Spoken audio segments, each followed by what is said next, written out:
Assalamualaikum warahmatullahi wabarakatuh. Innal hamdalillah nahmaduhu wa nasta'inuhu wa nastaghfiruh wa na'udzu billahi min syururi anfusina wa min sayyiati a'malina may yahdihillahu fala mudhillalah wa may yudlil fala hadiyalah. Asyhadu an la ilaha illallah wa asyhadu anna Muhammadan abduhu wa rasuluh. Amma ba'du. Hadirin kaum muslimin ikhwani fillah, tiada kata dan kalimat yang paling indah dan sempurna selain dari ungkapan rasa syukur kehadirat Allah Subhanahu wa Ta'ala. Alhamdulillahirabbil alamin atas curahan rahmat dan kasih sayangnya. Pada hari ini kita masih diberikan kesehatan, kesempatan dan keimanan yang masih tertancap kuat di dalam hati kita masing-masing. Shalawat dan salam semoga tetap tercurahkan kepada junjungan dan suri tauladan kita, Nabi Agung Nabi Muhammad Sallallahu Alaihi Wasallam beserta keluarganya, sahabat-sahabatnya, dan para pengikutnya hingga akhir zaman. Hadirin kaum muslimin yang berbahagia, kita sebagai manusia memiliki tugas untuk lebih dekat dengan Allah, yakni dengan cara istiqomah. Istiqomah merupakan salah satu tonggak yang sangat penting bagi sebuah bangsa atau umat agar bisa berjaya, menempati posisi yang mulia dan memimpin lajunya sebuah peradaban di dunia.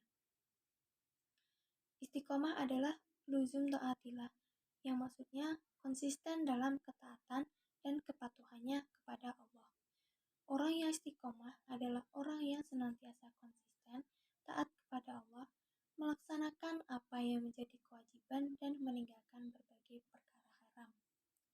Betapa beratnya istiqomah itu. Meskipun tahu akhirat adalah kehidupan abadi dan masa depan hakiki, kita kerap tertipu dengan dunia. Kita sering kecanduan dengan kesenangan duniawi. Suatu umat yang kehilangan permata istiqomah akan kehilangan arah dan mudah dikalahkan oleh musuh-musuhnya. Karena dengan hilangnya istiqomah, moral akan rusak, perbuatan keji dan hina akan menyebar, kerusakan akan merajalela, kekacauan akan merata, dan umat akan dihantui oleh sifat hasad, dengki, dan permusuhan.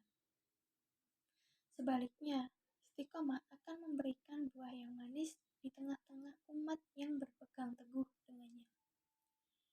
Orang yang istiqomah, hidupnya akan merasa tenang, damai, taat, dan tunduk kepada Allah. Ia tidak akan menyakiti orang lain, bersabar ketika disakiti orang lain, selalu berperan serta dalam melakukan perbaikan di tengah masyarakat, dan membimbing orang yang tersesat ke jalan yang benar. Orang yang berhasil meniti jalan istiqomah dalam ketaatan kepada Allah, maka ia akan mendapatkan surganya sebagai tempatnya di akhirat kelak. Sebagaimana firman Allah yang berbunyi, Innal ladzina qalu rabbunallahu tsumma istaqamu tanazzalu alaihimul malaikatu alla takhafu wa la tahzanu wa abshiru bil jannati allati kuntum tu'adun. Yang artinya, sesungguhnya orang-orang yang mengatakan, Tuhan kami ialah Allah, kemudian mereka istiqomah, maka malaikat akan turun kepada mereka dengan mengatakan, janganlah kamu takut dan janganlah merasa sedih, dan gembirakanlah mereka dengan surga yang telah dijanjikan Allah kepadamu. Quran Surat Fussilat ayat 30. Firman Allah dalam kemudian mereka istiqomah dalam ayat tersebut menurut Abu Bakar bermakna mereka tidak menyekutukan Allah dengan sesuatu apapun.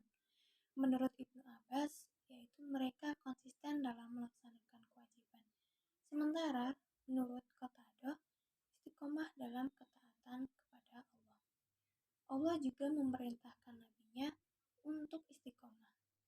Sebagaimana firman-Nya, "Falidzalika fad'u wastaqim kama umirtu wa la tattabi' ahwa'ahum."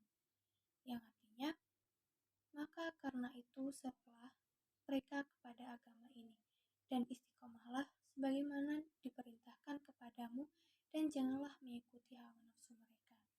Quran Surat Asy-Syura ayat 15. Salah seorang sahabat pernah berkata kepada Nabi, "Wahai Rasulullah, katakan kepadaku tentang Islam sebuah perkataan, sehingga aku tidak perlu bertanya lagi kepada siapapun setelahnya." Lalu Rasulullah menjawab, "Qul amantu billahi tsumastaqim." Artinya, katakanlah aku beriman kepada Allah, kemudian istiqomahlah. Hadis riwayat Muslim. Lantas, bagaimana usaha kita agar senantiasa istiqomah di jalan Allah? Ada beberapa hal yang bisa kita lakukan supaya kita istiqomah di jalan Allah. Yaitu yang pertama, senantiasa selalu berdoa kepada Allah Subhanahu wa Ta'ala. Doa adalah satu-satunya senjata paling ampuh yang dimiliki oleh seorang Muslim. Dengan kekuatan doa, takdir yang telah Allah tetapkan bisa kita perbaiki dengan atas izin Allah. Dengan memperbanyak doa kepada Allah, mudah-mudahan Allah memantapkan hati kita untuk selalu beristiqomah di jalannya. Allah Ta'ala berfirman, "Rabbana la tuzigh qulubana idh hadaitana wa hab lana min ladunka rahmatan innaka antal wahhab." Artinya, ya Rabb kami, janganlah Engkau jadikan hati kami condong pada kesesatan sesudah Engkau beri petunjuk kepada kami, dan karuniakanlah kepada kami rahmat dari sisi Engkau, karena sesungguhnya Engkaulah Maha Pemberi karunia. Quran Surat Al-Imran ayat 8. Alasan kita berdoa yaitu karena Allah lah yang memiliki hati manusia. Allah lah yang membolak-balikkan hati kita.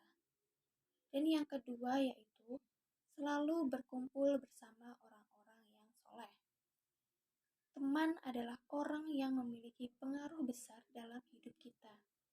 Sebab kita lebih cenderung mengikuti apa yang dilakukan oleh teman kita. Jika teman kita selalu berbuat keburukan, maka cepat atau lambat kita akan terbawa arus keburukannya. Namun sebaliknya, jika kita berteman dengan orang-orang yang selalu berbuat kebaikan, selalu beribadah kepada Allah, maka secara otomatis kita pun akan ikut terpengaruh. Dan yang ketiga yaitu perbanyak ilmu pengetahuan tentang agama. Ilmu adalah salah satu hal yang terpenting dalam mendekatkan diri kepada Allah Subhanahu wa Ta'ala. Seseorang yang beribadah kepada Allah tanpa didasari dengan ilmu pengetahuan, maka akan sia-sia. Begitu pentingnya ilmu pengetahuan terhadap ibadah kepada Allah. Seseorang yang ingin istiqomah di jalan Allah sudah pasti harus memperbanyak ilmu pengetahuan dalam mengenal Allah, memahami sifat-sifatnya, dan memahami bagaimana cara mendekatkan diri kepadanya. Hadirin muslimin yang berbahagia, marilah kita selalu istiqomah di jalan Allah meski zaman sudah berubah. Walaupun tahun telah berganti, kita manfaatkan masa-masa hidup yang sementara ini untuk taat kepada Allah. Kehidupan kita di dunia ini adalah nikmat yang harus kita syukuri dengan berupaya meraih kebaikan dunia dan akhirat. Kita diberi amanah berupa nikmat waktu agar kita beramal tanpa ditunda-tunda lagi, tanpa kebingungan dan kehilangan arah. Hari-hari kita hidup di dunia, itulah umur kita. Orang yang tidak memanfaatkan umurnya, maka umur itu yang akan melindasnya tanpa ia bisa meraih apapun dari kehidupan yang fana ini. Bahkan dalam cerita Al-Khalil bin Ahmad Al-Farahidi sangat menyayangkan waktu yang berlalu begitu saja, hanya untuk makan. Ia mengatakan, "Waktu yang sangat aku sayangkan pergi begitu saja adalah saat aku makan." Kita mungkin tidak bisa mencapai tingkatan beliau, tetapi setidaknya apa yang beliau sampaikan menjadi cambuk bagi kita untuk selalu memanfaatkan waktu dengan sebaik-baiknya. Marilah kita terus beristiqomah kita rawat dan jaga keimanan kita dari hal-hal yang merusak dan memutuskannya. Kita konsisten dalam taat kepada Allah. Ketaatan kepada Allah adalah cahaya di alam kubur, penyelamat di atas jembatan Sirat di hari kemudian, dan keberuntungan di hari kebangkitan. Hadirin kaum muslimin yang berbahagia, demikianlah ceramah singkat ini yang dapat saya sampaikan. Mudah-mudahan ini bermanfaat bagi kita semua. Kurang lebihnya saya mohon maaf. Billahi taufiq wal hidayah. Wassalamualaikum warahmatullahi wabarakatuh.